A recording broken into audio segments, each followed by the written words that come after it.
You probably feel safe right now. Walls around you, a locked door, maybe a light on somewhere in the house.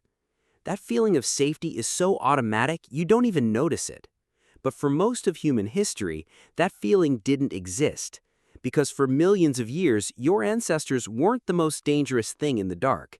They were the easiest meal. It's strange to think about now, because today, humans sit comfortably at the top of every food chain on the planet. No animal hunts you for dinner. No predator waits outside your window at night. But that position is incredibly recent. For the vast majority of the time hominins have existed, the relationship ran the other way completely. In the 1950s, an anatomist named Raymond Dart looked at piles of damaged hominin skulls found in South African caves and proposed something called the killer ape hypothesis. His theory was that early humans were already violent, dominant hunters, practically born killers. It was a dramatic idea, and for decades it shaped how people imagined our ancestors: strong, fearless, in control. Then, in the 1980s, a paleoanthropologist named C.K. Brain went back and re-examined those same bones. What he found completely flipped the story. Maybe if those damaged skulls weren't evidence of hominins killing each other, they were evidence of leopards killing hominins. The puncture marks matched leopard teeth almost perfectly, dragging prey up into trees to eat in safety, the exact same behavior modern leopards still show today. The so-called killer apes weren't the killers at all. They were the meal. This became known as the man-the-hunted hypothesis, and it forced a complete shift in how scientists understood early human life. Early hominins had no claws built for fighting. Their teeth were small and flat, suited for chewing plants, not tearing flesh. They were slower than almost every major predator around them, and worst of all, nightfall completely stripped away whatever small advantages they had.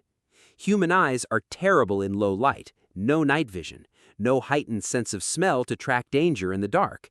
For a creature without claws, without fangs, and without darkness vision, nightfall wasn't peaceful. It was the most dangerous part of every single day. So how did a slow, weak, practically defenseless primate survive being surrounded by lions, hyenas, leopards, and saber-toothed cats that were perfectly built to hunt at night? The answer that changed everything was fire. Archaeological sites like Wonderwerk Cave in South Africa show evidence of controlled fire use stretching back roughly 1 million years. Even older evidence, found at a site called Gesher Benot in Israel, pushes hearth use back further still.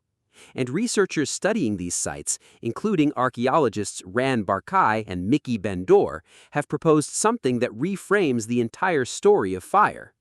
We tend to assume early humans discovered fire mainly to cook food, but their research suggests an even urgent motivation came first: protecting themselves and their food from predators in the dark. Think about what fire actually does to a predator's brain. Big cats and other nocturnal hunters rely heavily on stealth and darkness. Fire removes both. It creates light where there should be none, and most predators are instinctively wary of it. A burning fire didn't just keep hominins warm, it was a wall, an invisible one, that kept claws and teeth at a distance while still letting people see each other's faces in the dark. But fire didn't just protect bodies.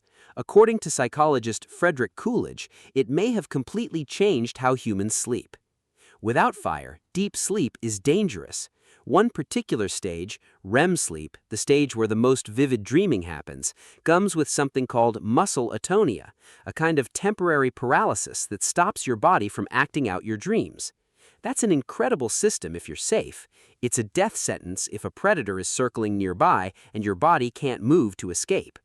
Once fire reliably pushed predators back, something shifted.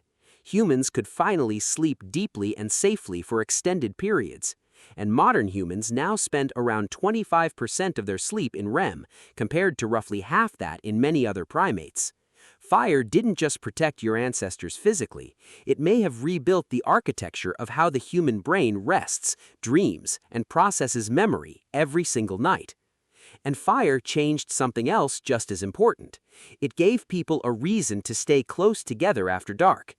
Before fire, scattering and hiding alone might have actually been safer. fewer targets clustered in one place for a predator to find. But a shared fire flipped that logic completely.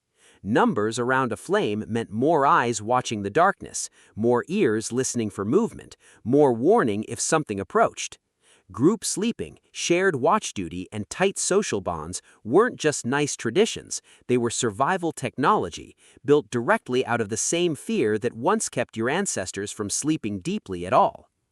So here's what this adds up to. For millions of years, your ancestors lived as prey, not predators.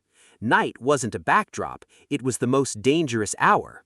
Fire didn't just provide warmth, it rewired sleep itself, deepened it, made dreaming safer, and pulled people physically closer together after dark for protection that no individual could provide alone.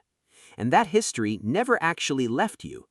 Notice how a single small flame, a candle, a campfire, even a phone screen glowing in a dark room instantly feels calming. Notice how an unfamiliar dark room feels different from a dark room you already know well. Notice how almost nobody chooses to sleep completely alone in total blackness in unfamiliar territory if they can avoid it. You're not imagining danger that isn't there anymore. You're running a survival system that was built across millions of years of actually being hunted. The lions are gone, the leopards are gone, but the instinct that kept your ancestors long enough to become you, that part never updated. It's still running quietly in the background, every single night.